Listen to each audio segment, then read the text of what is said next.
ಆತ್ಮೀಯ ವೀಕ್ಷಕರೇ, ತುಲಾ ರಾಶಿಯವರ ರಹಸ್ಯಗಳನ್ನು ತಿಳಿದುಕೊಡುವ ಈ ವಿಡಿಯೋಗೆ ನಿಮ್ಮೆಲ್ಲರಿಗೂ ಸ್ವಾಗತ. ಈ ರಾಶಿಯವರು ಲಕ್ಷ್ಮಿಯ ಅನುಗ್ರಹವನ್ನು ಪಡೆದುಕೊಳ್ಳುವುದಕ್ಕೆ ಏನೆಲ್ಲ ಮಾಡಬೇಕು ಅನ್ನೋದನ್ನು ಮುಂದೆ ಹೇಳುತ್ತೇವೆ. ಅದನ್ನು ತಿಳಿಯೋಕೆ ಈ ವಿಡಿಯೋವನ್ನು ಕೊನೆವರೆಗೂ ನೋಡಿ. ಅದಕ್ಕೂ ಮುಂಚೆ ನೀವಿನ್ನು ನಮ್ಮ ದೈವ ಮಾಹಿತಿ ಚಾನಲನ್ನು ಸಬ್ಸ್ಕ್ರೈಬ್ ಮಾಡಿಲ್ಲ ಅಂದರೆ ಈ ಕೂಡಲೇ ಸಬ್ಸ್ಕ್ರೈಬ್ ಮಾಡಿಕೊಳ್ಳಿ. ನಾವು ನೀಡುವ ಎಲ್ಲ ರೀತಿಯ ದೈವ ಮಾಹಿತಿಗಳು ನಿಮ್ಮ ಮೊಬೈಲಿಗೆ ಬರುತ್ತದೆ. ತುಲಾ ಇದು ರಾಶಿ ಚಕ್ರದ 7ನೇ ರಾಶಿ. ಚಿತ್ತ ನಕ್ಷತ್ರದ 2, ಸ್ವಾತಿ ನಕ್ಷತ್ರದ 4 ಹಾಗೆ ವಿಶಾಖ ನಕ್ಷತ್ರದ 3 ಪಾದಗಳು ಈ ರಾಶಿಗೆ ಸೇರುತ್ತದೆ. ಈ ರಾಶಿ ಕಾಲಪುರುಷನ ಜನನೇಂದ್ರಿಯಗಳನ್ನು ಪ್ರತಿನಿಧಿಸುತ್ತೆ. ತುಲಾ ರಾಶಿಯ ಸಂಕೇತ ತಕ್ಕಡಿ.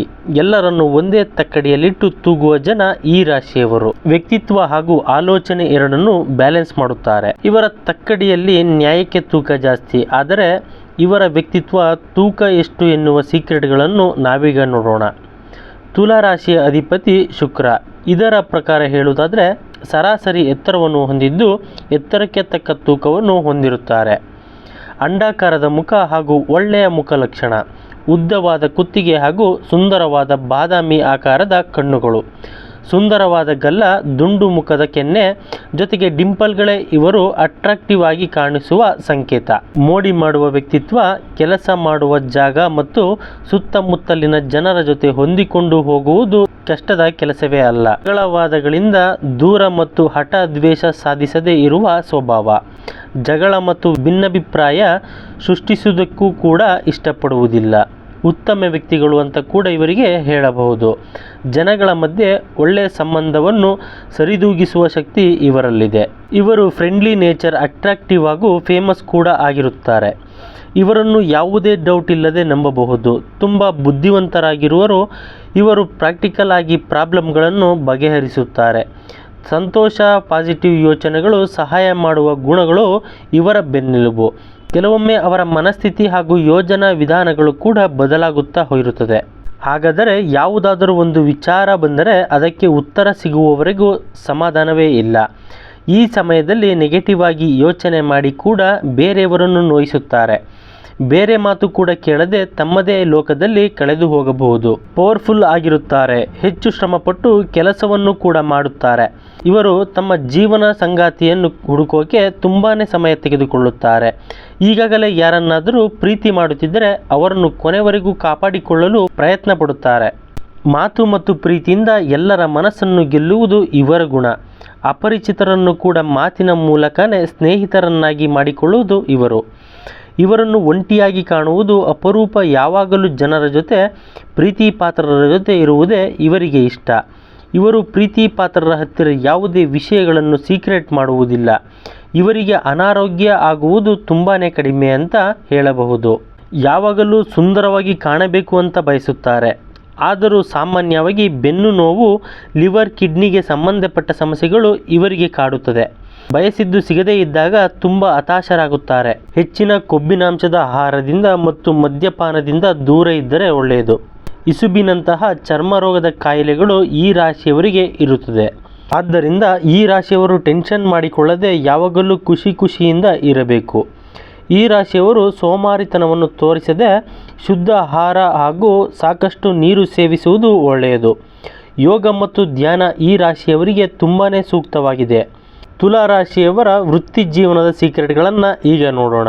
ಮಾನಸಿಕವಾಗಿ ಯಾವಾಗಲೂ ಜಾಗರೂಕವಾಗಿರುವ ಇವರು ಹೊಸ ವಿಷಯಗಳನ್ನು ಕಲಿಯಲು ತುಂಬ ಉತ್ಸುಕರಾಗಿರುತ್ತಾರೆ. ತಲೆ ಓಡಿಸುವ ಕೆಲಸ ಇವರನ್ನು ಹೆಚ್ಚು ಅಟ್ರಾಕ್ಟ್ ಮಾಡುತ್ತೆ. ಮಾಡುವ ಕೆಲಸ ತುಂಬ ಡಿಫರೆಂಟ್ ಆಗಿರಬೇಕು ಅಂತ ಬಯಸುತ್ತಾರೆ. ಉತ್ತಮ ಆದರ್ಶ ಮತ್ತು ನ್ಯಾಯದ ಪರ ಇವರು. ನಾಯಕತ್ವ ಗುಣ ಹೊಂದಿರುವ ಕೆಲಸವನ್ನು ಮಾಡಲು ಇಷ್ಟಪಡುತ್ತಾರೆ. ಕಲೆ ಮತ್ತು ಸೌಂದರ್ಯದಲ್ಲೂ ಕೂಡ ಆಸಕ್ತಿ ಇದೆ. ಈ ರಾಶಿಯ ಜನ ಕಲಿಸೋಕೆ, ಮಾರ್ಗದರ್ಶನ ಹಾಗೆ ಸಲಹೆಗೆ ಸಂಬಂಧಪಟ್ಟ ವೃತ್ತಿಯನ್ನು ಆಯ್ಕೆ ಮಾಡುವುದು ಒಳ್ಳೆಯದು. ಹಾಗಾಗಿ ರಾಜತಾಂತ್ರಿಕ, ನ್ಯಾಯಾಧೀಶರು, ಸಾರ್ವಜನಿಕ ಸಂಪರ್ಕ ಸಲಹೆಗಾರರು, ಸೈಕಾಲಜಿಸ್ಟ್ ಅಥವಾ ಕಲಾವಿದರಾಗುವುದು ಉತ್ತಮ. ದಯಾಶೀಲರು, ಸೌಮ್ಯ ಸ್ವಭಾವದವರು ಹಾಗೆ ಶಾಂತಿಪ್ರಿಯರು ಅಂತ ನೋಡಿದ ಕೂಡಲೇ ಇವರನ್ನು ಹೇಳಬಹುದು. ಪ್ರತಿಯೊಬ್ಬರನ್ನು ಹೇಗಾದರೂ ಆಗಲಿ ಸಂತೋಷದಿಂದ ಇಡಲು ಟ್ರೈ ಮಾಡುತ್ತಾರೆ. ಯಾರು ಏನೇ ಕೇಳಿದರೂ ಇಲ್ಲ ಅಂತ ಹೇಳೋಲ್ಲ. ಯಾರಲ್ಲೂ ಭೇದ ಭಾವ ಅಥವಾ ಪಕ್ಷಪಾತವನ್ನು ಮಾಡುವುದಿಲ್ಲ. ಮನುಷ್ಯ ಅಂದ ಮೇಲೆ ಒಳ್ಳೆಯ ಗುಣಗಳು ಅಷ್ಟೇ ಅಲ್ಲ, ಕೆಟ್ಟ ಗುಣಗಳು ಇರುತ್ತವೆ. ಇವರ ಕೆಟ್ಟ ಗುಣಗಳು ಏನು ಅಂತ ನೋಡೋದಾದರೆ, ಒಂದು ತೀರ್ಮಾನಕ್ಕೆ ಬರುವುದಕ್ಕೆ ಆಗದೇ ಇರುವುದು, ಒಂದು ಉಗ್ರ ಸ್ವಭಾವ, ಅಜಾಗರೂಕತೆ, ಆತುರ, ಹುಚ್ಚು ಧೈರ್ಯ, ಹಾಗೆ ಬೇರೆಯವರ ಅಭಿಪ್ರಾಯಗಳನ್ನು ಕಡೆಗಣಿಸುವುದು. ತುಲಾರಾಶಿಯ ಮಹಿಳೆಯರಿಗೆ ತಮ್ಮ ಸಾಮರ್ಥ್ಯ ಮತ್ತು ದೌರ್ಬಲ್ಯದ ಬಗ್ಗೆ ಗೊತ್ತಿರುತ್ತದೆ. ಇವರು ಅನೇಕ ಗೊಂದಲ ಸಮಯಗಳನ್ನು ಸುಲಭವಾಗಿ ನಿಭಾಯಿಸುತ್ತಾರೆ. ಉತ್ತಮ ಜೀವನ, ಐಷಾರಾಮಿ ಬದುಕನ್ನು ಕೂಡ ಇಷ್ಟಪಡುತ್ತಾರೆ. ಒಳ್ಳೆಯ ಹಾಗೂ ನಿಷ್ಠಾವಂತ ಸ್ನೇಹಿತರು ಕೆಲವೊಮ್ಮೆ ತಾಳ್ಮೆಯನ್ನು ಕಳೆದುಕೊಳ್ಳಬಹುದು.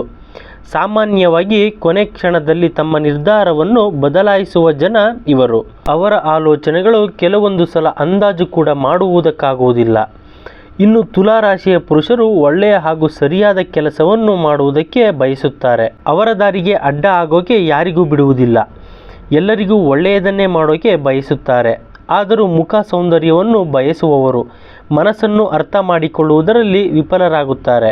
ಆದರೆ ಬುದ್ಧಿವಂತಿಕೆಗಿಂತ ತಮ್ಮ ವ್ಯಕ್ತಿತ್ವದಲ್ಲಿ ಜನರನ್ನು ಸೆಳೆಯುತ್ತಾರೆ.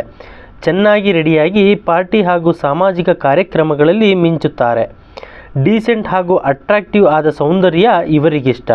ಈ ರಾಶಿಯವರು ದುಡ್ಡು ಹಾಗೂ ಅದೃಷ್ಟ ಮತ್ತು ಸ್ವಯಂ ಸಾಧನೆ, ಪ್ರಸಿದ್ಧಿಗೆ ಬರೋಕೆ ಏನೆಲ್ಲ ಮಾಡಬಹುದು, ಯಾವ ರತ್ನವನ್ನು ಧರಿಸುವುದು ಒಳ್ಳೆಯದು ಅನ್ನೋದನ್ನು ಒಂದೊಂದಾಗಿ ನೋಡ್ತಾ ಹೋಗೋಣ.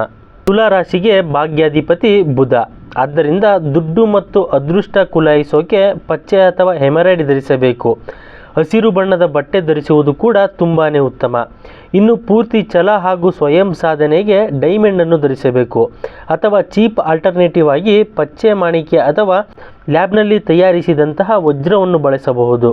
ಹಾಗೂ ಪ್ರಸಿದ್ಧಿ, ಜನಮನ್ನಣೆ, ಸನ್ಮಾನ ಹಾಗೂ ಜನರ ಮನ್ನಣೆಯನ್ನು ಪಡೆಯುವುದಕ್ಕೆ ಏನು ಮಾಡಬೇಕು ಎನ್ನುವುದನ್ನು ನಾವೀಗ ಹೇಳುತ್ತೇವೆ. ತುಲಾರಾಶಿಗೆ ಪಂಚಮಾಧಿಪತಿ ಶನಿ. ಹಾಗಾಗಿ ಶನಿಗೆ ಒಂದು ರತ್ನವಾದ ಇಂದ್ರನೀಲಮಣಿ ಅಥವಾ ಬ್ಲೂ ಸಫೇರ್ ಧರಿಸಬೇಕು.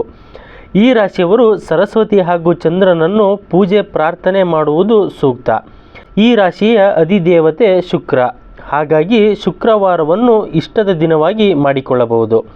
ಇನ್ನು ಶುಕ್ರ ಗ್ರಹದಿಂದ ಉಂಟಾಗುವ ಸಮಸ್ಯೆಗಳಿಂದ ಮುಕ್ತಿ ಪಡೆಯೋಕೆ ಔದುಂಬರ ಅಂದರೆ ಹತ್ತಿ ವೃಕ್ಷವನ್ನು ಪೂಜೆ ಮಾಡಬೇಕು. ಹಾಗೆ ಕಮಲದ ಗಿಡವನ್ನು ಕೂಡ ಬೆಳೆಸುವುದು ಕೂಡ ತುಂಬ ಒಳ್ಳೆಯದು. ಇಂತಹ ಹೆಚ್ಚಿನ ಮಾಹಿತಿಗಾಗಿ ಲೈಕ್ ಮಾಡಿ, ಶೇರ್ ಮಾಡಿ, ಸಬ್ಸ್ಕ್ರೈಬ್ ಮಾಡಿಕೊಳ್ಳಿ.